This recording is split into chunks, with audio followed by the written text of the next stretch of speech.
मेरे साथी former minister Rajkumar Singh,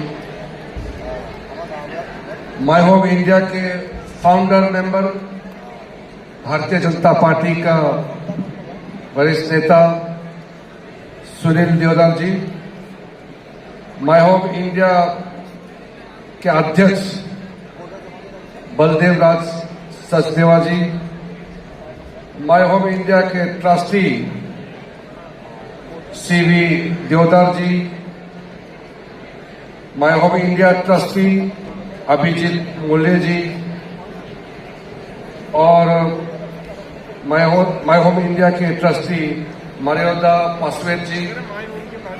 यहाँ पूरे भारत के कोने कोने से दिल्ली में बसने वाले, विशेषकर हमारे नॉर्थ ईस्ट के युवा और अन्य लोग जो यहाँ आज आमंत्रित किया गया है, आज के इस शुभ अवसर पर। और ये एक फेस्टिवल है नॉर्थ ईस्ट का, बड़ा फेस्टिवल आज यहाँ मनाया जा रहा है। मुझे भी आपके बीच में आने का मौका मिला, इसलिए मुझे खुशी हो रही है कि हमारे नॉर्थ ईस्ट के भाई बहन जितने भी हैं साथ साथ में हैं, और भी दिल्ली के अलग अलग क्षेत्र में काम करने वाला सब आए हैं। मैं सुनील देवधर जी और पूरे माय होम इंडिया को बधाई देता हूं। आपके 20 साल पूरे हो गए हैं नॉर्थ ईस्ट को औपचारिक तौर पर एक प्लेटफॉर्म में लेकर के सेवा देने का काम। ये 20 साल का जर्नी मैंने भी देखा है। आप लोगों ने समय समय में बहुत अच्छा काम किया, आपके साथ जुड़े रहने का मौका मिला। बंबई में भी कार्यक्रम में मैं गया और दिल्ली का कार्यक्रम में भी आपके साथ में रहा है, तो मैंने देखा है आप लोगों ने कितना बढ़िया काम किया है। अभी बैठे बैठे सुनील जी ने जो मुझे जानकारी दिया, ये कोई मामूली संगठन या मामूली लोग ये काम नहीं कर सकते हैं। मैं तो सरकार में हूं, सरकार में होते हुए भी मैं कहना चाहता हूं कि इस तरह का मानव सेवा, और वो भी नॉर्थ ईस्ट के लोगों के लिए, जो माय होम इंडिया ने जो काम किया है, हर एक भारतीय को गर्व होना चाहिए। इनका जो सपनों से अपनों तक जो प्रोजेक्ट चलाया है, सपनों से अपनों तक, माय होम इंडिया ने 3500 से ज्यादा बच्चे जो खो चुके हैं, जो अपने माँ बाप की नजर से दूर हो चुके हैं, ऐसे लोगों को 72 से भी ज्यादा चिल्ड्रेन के जो होम बनाया बच्चों के रहने का, वहां इन लोगों को पहचान करके फिर अपना पेरेंट्स के साथ फिर से मिलवाया है। ऐसा काम माय होम इंडिया ने किया है। 700 से ज्यादा नॉर्थ ईस्ट के बच्चे बांग्लादेश और नेपाल से वापस लेके आया है। 50 से ज्यादा गर्ल्स हॉस्टल, 1500 से ज्यादा गर्ल्स हॉस्टल, 50 से ज्यादा दिव्यांग बच्चों को अपने अपने घर में वापस भेजा है। ये काम कोई मामूली संगठन नहीं कर सकते हैं। Sunil Deodhar ji my home India बनाने से पहले नॉर्थ ईस्ट में काम करते थे, इसलिए नॉर्थ ईस्ट का भाषा इतना अपना जुबानी से भी अच्छा। सुनील देवधर नॉर्थ ईस्ट के वहां अलग अलग डायलॉग्स होते हैं, वो डायलॉग्स को वो दिल से बोलते हैं, अंतरात्मा में समावित होकर के बोलते हैं। इसलिए नॉर्थ ईस्ट के लिए जो सेवा माय होम इंडिया ने किया है, भारत के अंदर कोई संगठन नहीं कर पाया है। इतना सेवा माय होम इंडिया ने नॉर्थ ईस्ट के लिए काम किया है। मैं चाहता हूं कि विशेष करके हमारे नॉर्थ ईस्ट के बच्चे कॉलेज में, यूनिवर्सिटी में जो पढ़ते हैं, ये जानना चाहिए पढ़ा लिखा का कोई मतलब नहीं है जिसमें मानव सेवा का भाव नहीं होता है। इसलिए आप जितना भी पढ़ा लिखा हो, जो लोग नॉर्थ ईस्ट को सेवा करते हैं, नॉर्थ ईस्ट को एक जगह देता है, पहचान देता है, ऐसे संगठनों को और ऐसे इंसानों को पहचानना चाहिए। ये हमारा दायित्व है। मैं खुद नॉर्थ ईस्ट इंडिया से आता हूं। मैंने कई सालों से देखा है कि ऐसे कितने लोग हैं हमारे देश में जो नॉर्थ ईस्ट के लिए दिल से सेवा करते हैं, अपने घर बार छोड़ के नॉर्थ ईस्ट इंडिया के लिए काम करते हैं। उनमें से सुनील डोलर जी और उनके साथ माय होम इंडिया में काम करने वाले सबसे अग्रिम पंक्ति में खड़ा है देश सेवा में, और हमारे नॉर्थ ईस्ट के सेवा में इतने सालों से काम कर रहा है। इसलिए 20 साल के जर्नी तो बहुत लंबा है, लेकिन माय होम इंडिया का गठन 20 साल पूरा हो गया। इसलिए माय होम इंडिया के पूरे परिवार को मेरे तरफ से हृदय से मैं अभिनंदन करना चाहता हूं। हमारा देश बहुत बड़ा देश है और आज हमारा देश दुनिया का सबसे ज्यादा जनसंख्या वाला देश है। हमारा नॉर्थ ईस्ट वाला सब जानते हैं, आज किसी को बताना जरूरत नहीं है। India has become the most populous nation in the world, and it is easier to say it, but when you feel it, to be the most populous country in the world, you can understand the magnitude and the size of the country, the diverse division within the country, different regions, different states, union territories, different communities, different sects, different topographical situation. India is so diverse. It is not easy for any country to understand India. And within India also, many people are not aware about the people of the different parts of our own country. Even in Delhi, people who are living in South Delhi are not aware of what is happening in North Delhi. There are differences between East Delhi and West Delhi within the capital of Delhi. You can imagine how people of Lakshadweep understand the people who are living in Leh, Ladakh, Kargil.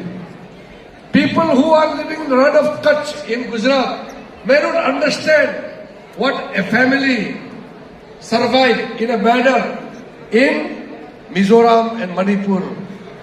What people in Punjab, they are doing in their daily life is not in the mind of the people who are living in the South India. So we are living in a different condition, different situation. So India is very diverse. What is important is, despite the diversity, we are all united. We may be speaking different dialect. We may be wearing different attire. We may have different kind of practice, tradition, rituals. We may have different religious background. But we all are bound by one identity, that is, we are all Indians. If we all are Indians, then we have to work together as Indians. I have, since my childhood, realized that there must be some effort to make India truly united. ये मैं दिल से कहना चाहता हूं। जो मैं 2004 में पार्लियामेंट में बोलता था और 2007 में मुंबई में माय होम इंडिया का कार्यक्रम था, उसमें ये बातें मैंने कही है। और 2004 में लोकसभा में मैंने ये बात को कहा, और आज मैं वही बात को फिर से दोहराना चाहता हूं। हमारा नॉर्थ ईस्ट में 8 राज्य हैं। We are total 8 states in north eastern region. हमारे पार्लियामेंट के अंदर में कई मेंबर्स ऑफ पार्लियामेंट हैं जो पूरा नॉर्थ ईस्ट 8 स्टेट का नाम नहीं जानता था उस समय। जब मेंबर ऑफ पार्लियामेंट मैं नया एमपी बन करके पार्लियामेंट गया तो उसमें आधा से ज्यादा member of parliament north east India का टोटल 8 स्टेट का नाम तक नहीं मालूम, उनका राजधानी का नाम नहीं मालूम, तो वहां का जाति, वहां के लोगों के बारे में कैसे पता होगा। मैंने उस समय देश का प्रधानमंत्री, उस समय सरकार में जो लोग थे उनको कहा, क्योंकि मैं ऑपोजिशन में था, मैं बार बार पुकार के कहता था कि भारत सरकार को लीड रोल लेना चाहिए। ये नॉर्थ ईस्ट के लोग दिल्ली आता है तो ऐसा लगता है कि कोई दूसरा देश में चले गए, और यहां के लोग जब नॉर्थ ईस्ट आते हैं तो सोचता है कि हम कहां पहुंच गए। इतना नॉर्थ ईस्ट और बाकी हमारे राज्यों के बीच में इतना ज्यादा खाई, इतना ज्यादा गैप था, उसको कम करने के लिए, उसको जोड़ने के लिए भारत सरकार की ओर से ठोस कदम उठाना चाहिए, और साथ साथ में जितना सेवा करने वाला गैर सरकारी संस्थाएं हैं सबको काम करना चाहिए। उस समय कई नॉर्थ ईस्ट के बच्चों के साथ में यहां भेदभाव भी हुआ था, जान भी चले गए, मारपीट हुआ। हमारा देश में कोई एक दूसरे के प्रति रेशियल जानबूझ के डिस्क्रिमिनेशन नहीं होते हैं। अनजान में कोई घटना हो जाता है, उसका जो इफेक्ट है, उसके वजह से जो आपस में दूरियां पैदा होते हैं, उसको दूर करने की आवश्यकता है। इसलिए हमने उस समय कहा पार्लियामेंट में, लेकिन इतना तेजी से काम नहीं हुआ। आज मैं देश का एक मंत्री के हिसाब से मैं नहीं बोल रहा हूं, मैं यहां आपके बीच में सरकार का एक मंत्री के हिसाब से नहीं कह रहा हूं, मैं एक नागरिक के हिसाब से कहना चाहता हूं। 2014 के बाद नरेंद्र मोदी जी ने एक कॉन्सेप्ट शुरू किया, एक भारत मतलब एक साथ होना चाहिए। इसका मतलब एक भारत श्रेष्ठ भारत। जब देश एक होगा तो हम आगे बढ़ेगा। तो एक भारत श्रेष्ठ भारत का नारा लगा करके पूरे भारत को एक सूत्र में बांध करके नॉर्थ ईस्ट इंडिया को आगे रखने का काम शुरू किया है। तभी मेरा जो दर्द था वो उसको पूरा करने में, जो मेरा सपना था वो पूरा होते हुए मैंने देखा है। इसलिए हम कहते थे पार्लियामेंट में कि आप लोग क्यों कहते हैं कि north east is part of India. कभी आपने सुना था कि पार्लियामेंट में कि Punjab is part of India, Uttar Pradesh is part of India, Tamil Nadu is part of India? ये नहीं कहते थे, लेकिन कहते थे Arunachal Pradesh is part of India. तो हमने कहा, मैं इसको ऑब्जेक्शन करता हूं, Arunachal Pradesh north east is not part of India, north east Arunachal itself is India. इसको क्या हिस्सा बताते हैं? ये देश है, वही देश है। हम किसी मेन स्ट्रीम में जुड़ने का जरूरत नहीं है। हम जहां खड़ा है वही मेन स्ट्रीम है। हम जिस जगह रहते हैं वही भारत है। कोई दूसरा को ये भारत का हिस्सा कहने का कोई आवश्यकता नहीं है। हम बराबर है, और हम जहां खड़ा है, जिस गांव में रहता है, वही हिंदुस्तान का दिल है। हमने उस समय कहा। इसलिए नरेंद्र मोदी जी ने जब मुझे जिम्मेदारी दिया, पहला हमारा सरकार का फर्स्ट टर्म में, मोदी जी का सरकार का पहला टर्म में मुझे होम मिनिस्ट्री में काम करने का जिम्मेदारी दिया। हमने सबसे पहले कदम क्या उठाया? दिल्ली जो देश का राजधानी है, यहां नॉर्थ ईस्ट का लाखों स्टूडेंट्स यहां पढ़ते हैं।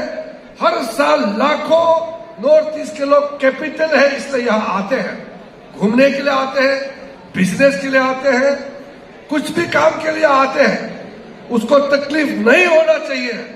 ये आइडिया जब हमारे दिमाग में आया, प्रधानमंत्री नरेंद्र मोदी जी ने पहला डायरेक्टर जनरल ऑफ पुलिस का कॉन्फ्रेंस गुवाहाटी में हुआ, और वही निर्देश दिया कि शहरों में, खास करके दिल्ली के अंदर में, पुलिस को सेंसिटाइज करना चाहिए, और हमारा नॉर्थ ईस्ट को लोगों को विशेष रूप से ध्यान देना चाहिए। तब हमने दिल्ली पुलिस का रूल्स एंड रेगुलेशंस को चेंज करके स्पेशल रिक्रूटमेंट ड्राइव करके 1000 से ज्यादा नॉर्थ ईस्टर्न के लड़के लड़कियों को दिल्ली पुलिस में भर्ती कराया। और आज वो सब दिल्ली पुलिस में बैठ करके सिर्फ हमारे नॉर्थ ईस्ट लोगों को ही नहीं, सिर्फ दिल्ली वासियों को ही नहीं, देश के अन्य लोग जो इस हमारे राजधानी में आते हैं उसका सेवा करते हैं। इस तरीके से अभी हमको कोई घटना देखने को नहीं मिलते हैं, या घटना हो भी जाता है तो उसका तुरंत कार्रवाई किया जाता है।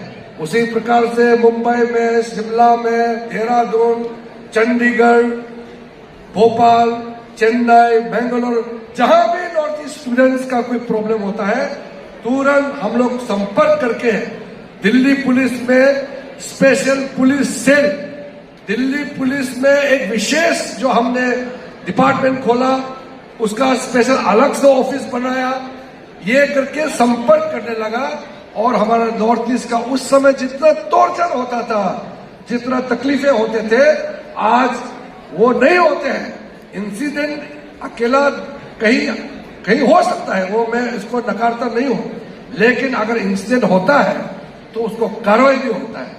उसी प्रकार से हमारे नॉर्थ ईस्ट में जब हम लोग नए नए मेंबर ऑफ पार्लियामेंट बने तो हमारे नॉर्थ ईस्ट को लोग डरते थे, वहां पूछते थे हमको कि नॉर्थ ईस्ट जाने के लिए मन तो है लेकिन वहां इतना आतंकवादी, उग्रवादी, इतना मिलिटेंसी है, कैसे जाएंगे, ये पूछते थे लोग। तो हमने कहा कि नॉर्थ ईस्ट बहुत सुंदर जगह है, नॉर्थ ईस्ट जरूर जाके देखना चाहिए, लेकिन नॉर्थ ईस्ट में जो विशेष परिस्थिति बनाया हुआ है उसको ठीक करना होगा। आप सबको मालूम है 2014 से लेकर के अभी तक 10,000 से ज्यादा मिलिटेंट ऑर्गेनाइजेशन में काम करने वाले अपने हथियार के साथ सरेंडर करके वापस मेन स्ट्रीम में आया है। यही आप मेन स्ट्रीम कहते हैं, देश का मुख्य धारा, समाज का मुख्य धारा, मिलिटेंसी छोड़ के हमारा सोशल एक्टिविटीज में हिस्सा ले रहे हैं अब ये लोग। तो उस समय हम कहते थे, मैं होम मिनिस्ट्री में बैठते समय खुद देखा है, नॉर्थ ईस्ट से छोटे छोटे ट्राइब्स, छोटे छोटे कम्युनिटी का अपना विशेष प्रॉब्लम होता है। दिल्ली में कोई सुनने वाला नहीं था उस समय। यहाँ के होम मिनिस्टर को छोड़ दीजिए, उस समय होम सेक्रेटरी को छोड़ दीजिए, एडिशनल सेक्रेटरी या ज्वाइंट सेक्रेटरी जो सीनियर ऑफिसर होते हैं उनका भी बात मत कीजिए। एक डिप्टी सेक्रेटरी का पास भी टाइम नहीं होते थे नॉर्थ ईस्ट के लोगों को मिलने के लिए। हमारे नॉर्थ ईस्ट से डेलीगेशन आते थे दिल्ली में, 10 दिन 15 दिन वेट करता है दिल्ली में, अपॉइंटमेंट देता ही नहीं था भारत सरकार में काम करने वाले लोग। तो हमारे नॉर्थ ईस्ट के बच्चे, युवा बहुत मायूस होते थे और कुछ लोग वापस गए और हथियार उठा करके जंगल चले गए, क्योंकि कोई सुनने वाला नहीं है। उस जमाने में नॉर्थ ईस्ट के लोगों का दर्द को समझने वाला, सुनने वाला दिल्ली में कोई नहीं था, इसलिए इतना मिलिटेंसी पैदा हुआ नॉर्थ ईस्ट में। दुनिया में जितना मिलिटेंसी है और मिलिटेंसी का टोटल ग्रुप है, सबसे ज्यादा संख्या नॉर्थ ईस्ट में क्यों पैदा हुआ उस समय? क्योंकि दिल्ली में बैठने वाला, दिल्ली में जो दरबार को संभालने वाले लोग नॉर्थ ईस्ट को लोगों को कोई इज्जत नहीं देते थे, यहां कोई सुनने वाला नहीं था। लेकिन नरेंद्र मोदी जी आने के बाद नॉर्थ ईस्ट के विशेष करके छोटे छोटे लोगों का सबका बात सुनता था, इसलिए 10,000 से ज्यादा मिलिटेंसी में काम करने वाले लोग छोड़ के वापस हमारे मुख्य धारा में आए हैं। आज मैं सिर्फ एक पॉइंट कहना चाहता हूं, पिछले 10 साल में इतना काम हुए, हर नॉर्थ ईस्ट स्टेट में एयरपोर्ट बन गए हैं, रेलवे लाइन जुड़ गए हैं, हाईवे बन गए, गांव गांव रास्ता बन गया, बिजली पानी सब पहुंच गए। लेकिन मणिपुर के अंदर में हमारे दो समुदाय के बीच में जो घटनाएं हुए हैं, उससे हमारे नॉर्थ ईस्ट के छवि में जो 10 साल प्रोग्रेस हुए हैं उसमें बहुत बड़ा धक्का लगा है और हमारे भारत सरकार ने जो मेहनत किया है उसको भी बहुत चोट पहुंचाया है।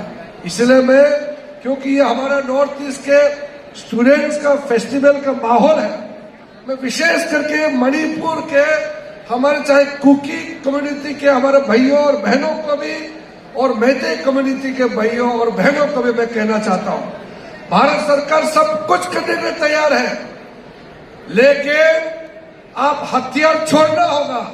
हथियार उठा करके कोई सोल्यूशन नहीं होगा, बातचीत करके ही हम सोल्यूशन हो सकते हैं। कुछ भी हो, लेकिन एक दूसरे को मारा मारी नहीं करना है, हथियार नहीं उठाएंगे। हम अपना जुबान से बातचीत करके नेगोशिएशन टेबल में आएंगे तो हम पीस कायम कर सकता है।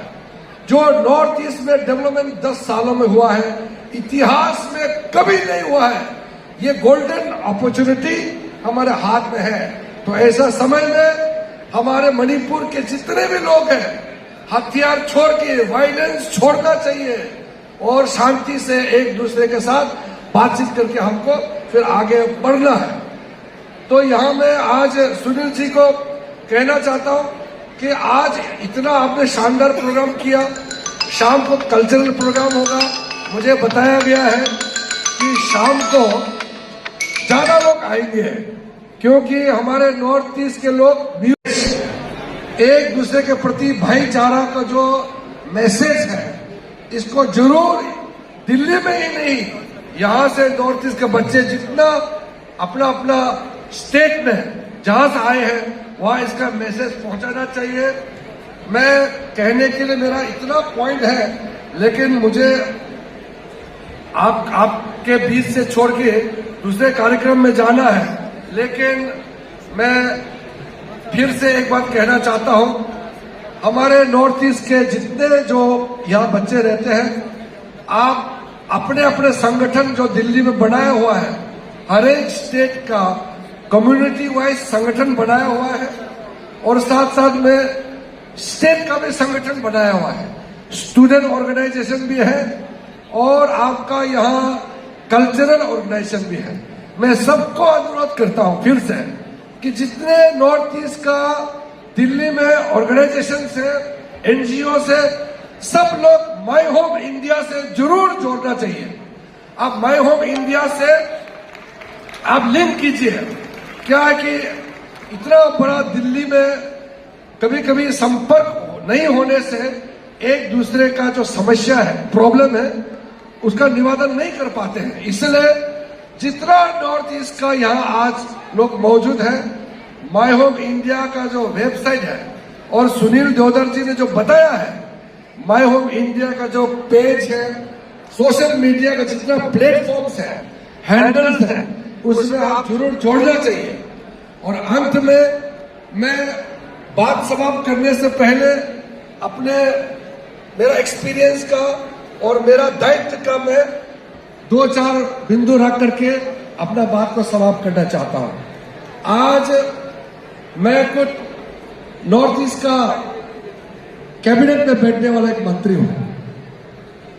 ये बहुत कम समय होता है कि हमारे नॉर्थ ईस्ट के लोग कैबिनेट में बैठ करके देश को चलाने का मौका मिलता है।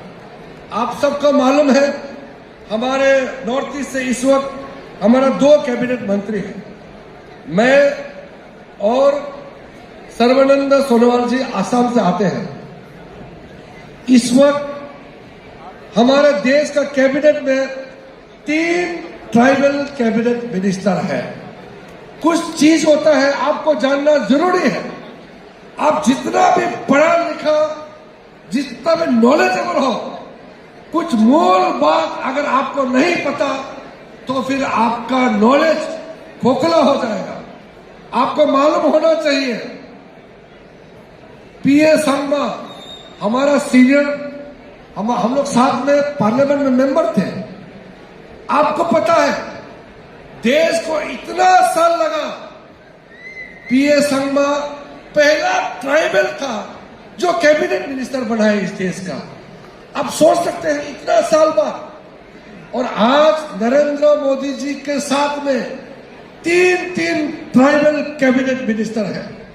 ये अद्भुत है और इसका महत्व हम खुद कभी कभी समझते नहीं। कैबिनेट मतलब देश को चलाने का जो फैसला, एग्जीक्यूटिव हेड होता है कैबिनेट, और वहां 3 ट्राइबल आज मोदी जी का साथ बैठ करके देश चलाते हैं। नॉर्थ ईस्ट से 2 कैबिनेट मंत्री आज बैठते हैं। हमारे 30 कैबिनेट कमेटी का जो साइज है, 2 लोग नॉर्थ ईस्ट से आते हैं। ये एक विशेष परिस्थिति है।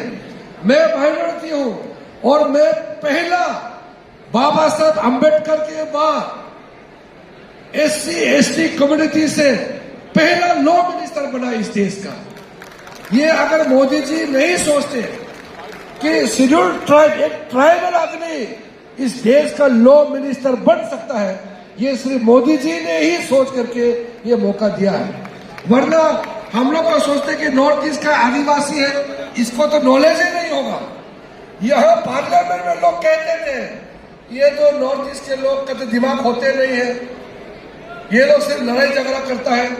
माइनॉरिटी कम्युनिटी से आता हो तो कोई वोटर नंबर भी कम है तो वैल्यू भी नहीं होते थे हम लोगों को। मोदी जी ने वोट संख्या नहीं देखा, किस स्टेट में कितना MP है नहीं देखा। उन्होंने ये सोचा कि जो भी आज तक मौका नहीं मिला, जो communities, schedule caste, schedule tribe, OBC, जिसको मौका नहीं मिला उसको मौका देना चाहिए और जिसके पास टैलेंट है उसको आगे काम करने का मौका होना चाहिए। यही सोच के साथ काम किया। अभी मैं महाराष्ट्र गई, मैं परसों फिर महाराष्ट्र जा रहा हूं। महाराष्ट्र में पता ही नहीं है कि बाबा साहब अंबेडकर के बाद आज इस देश का पार्लियामेंट्री अफेयर्स मिनिस्टर भी एक बौद्ध है, पता ही नहीं है। मेरा बात सुन करके कई लोग आश्चर्यचकित हो गए, ढंग रह गया। इस देश का पार्लियामेंट्री अफेयर्स मिनिस्टर एक माइनॉरिटी है और मैं पहले लॉ मिनिस्टर में रह चुका हूं। बहुत लोगों को पता नहीं है, इसलिए मैं कहता हूं कई चीज है हम लोगों को पता होना जरूरी है। ये डेमोक्रेसी है। भारत सरकार हो या राज्य सरकार, लोगों का चुने हुए प्रतिनिधि है। सरकार क्या कर रहा है उसका जानकारी रखना हमारा दायित्व है। ये जानना बहुत जरूरी है। आज मैं आपसे मिलता हूं, आपसे बात करता हूं और जब हम कैबिनेट में बैठते हैं तो मेरा दिमाग में क्या है वो मैं कैबिनेट में रखता हूं। तो मेरे सोच में आना जरूरी है और मुझे आपसे बात करना जरूरी है। उसी प्रकार आपका दिमाग में कुछ चीज अच्छा आता है तभी तो आप लोग शेयर करेंगे। हम लोग अपना कहानी, अपने बारे में जानना बहुत जरूरी है। इसलिए आज मैं एक नॉर्थ ईस्ट का सीनियर मिनिस्टर होने के नाते आज आपके सामने मैं कह रहा हूं, आज दिल्ली के अंदर में हो या देश के किसी भी हिस्से में, नॉर्थ ईस्ट लोगों को 15-20 साल पहले जो नेग्लेक्ट करता था, जो टॉर्चर करता था, डिस्क्रिमिनेशन करता था, आज कहीं भी नहीं हो सकता है। नरेंद्र मोदी जी के जमाने में एक भारत श्रेष्ठ भारत के साथ हम आगे बढ़ रहा है। इसलिए जो भी प्रॉब्लम होगा, हमारा ऑफिस खुला है और माय होम इंडिया के साथ आप सबको जुड़ना बहुत जरूरी है। जैसे मैंने कहा, कहने के लिए बहुत कुछ है, लेकिन इशारों से आप सब समझ गया होगा कि हमारा दिल में आपके प्रति कितना प्यार है, मैं आपसे कितना जोड़ना चाहता हूं। माय होम इंडिया का कोई भी कार्यक्रम मुझे बुलाते, मैं हमेशा आता हूं। जब मैं नहीं होता हूं तो मजबूरी है, लेकिन मैं हमेशा चाहता हूं कि माय होम इंडिया के कार्यक्रम के साथ जरूर हम हमेशा जुड़े रहें। ये हमारी इच्छा रहते हैं, क्योंकि my home India north east India को जुड़ते हुए देश को आगे ले जाने का काम करता है माय होम इंडिया। इसलिए मैं माय होम इंडिया के काम काज को और माय होम इंडिया में जितना काम करने वाले सबको मैं सैल्यूट करता हूं। आप सब ने यहाँ आए और ये नॉर्थ ईस्ट फेस्टिवल, ये एक भारत श्रेष्ठ भारत के नारा के साथ आप लोग यहाँ आए हैं। आप सबको बहुत बहुत अभिनंदन। जय Hind. Thank you very much.